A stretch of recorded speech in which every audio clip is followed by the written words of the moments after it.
Welcome to Classic Game Room. How about a cute puzzle game for your Game Boy starring a mole named Flappy?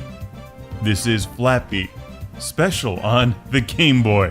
What makes Flappy so special? Well, this music for starters.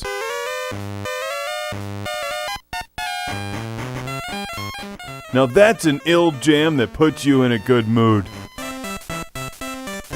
Flappy Special does not have laser beams, flamethrowers, explosions, or burning people with monsters and cutting them in half-itude. And it requires you to use that thing in your head, the brain.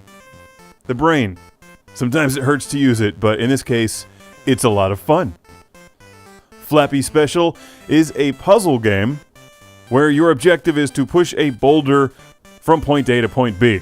Seems pretty simple, but it's actually quite challenging and tons of fun. During the simplest levels, you basically just have to stack blocks in a certain way that you can push your boulder across them and drop it or slide it onto the warp gate thing that ends the level. And as you keep playing it, you quickly realize, damn, this is hard or I'm stupid. Possibly both.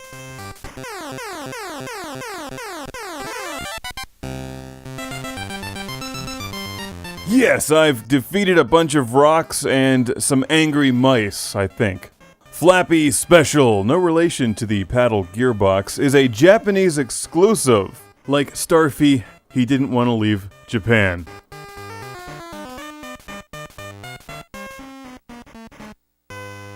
The Flappy series started in the early to mid-1980s on Japanese home computers and the NES. This is a 1990 release for the Game Boy. That plays perfectly well on Western Game Boys and the Super Game Boy.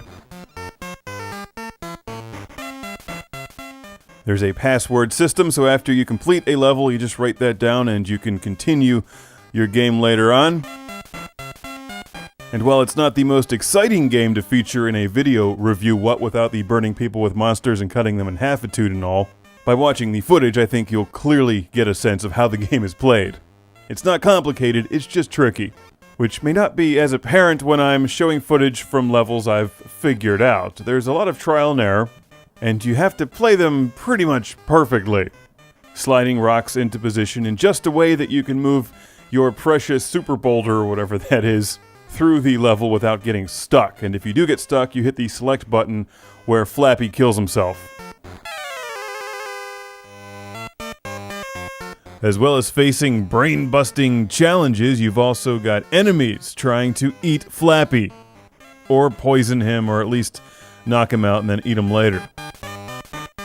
There's two ways that you can deal with these enemies. You can throw mushrooms at them, which stuns them, or crush them beneath boulders. If you're really clever, you'll combine the two, stun them, push them underneath a boulder, and then flatten them. Which makes me feel like a badass, like Dig Dug. So here I just stunned the horrible bird hawk bat thing. I'm going to slide the super boulder beneath it and then smash it while using the two boulders in a boulder train. And I'm not sure exactly how this works, I don't have the instructions, but the score seems to only apply to each level individually.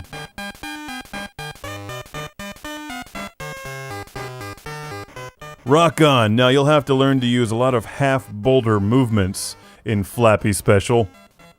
It's easy to get your super boulder pinned against a wall where Flappy can't get to it, because he can't pull anything. Flappy can only push. Now you're able to destroy the other rocks by crushing them or sliding them into something and breaking them.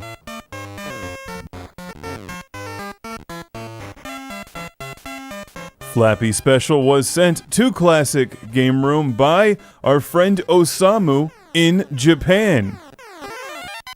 It finally escaped and made it to the West.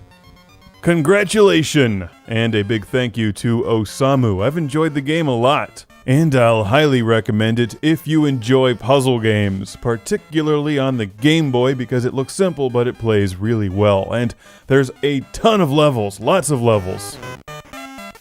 It's a bigger game than you might think. Flappy Special.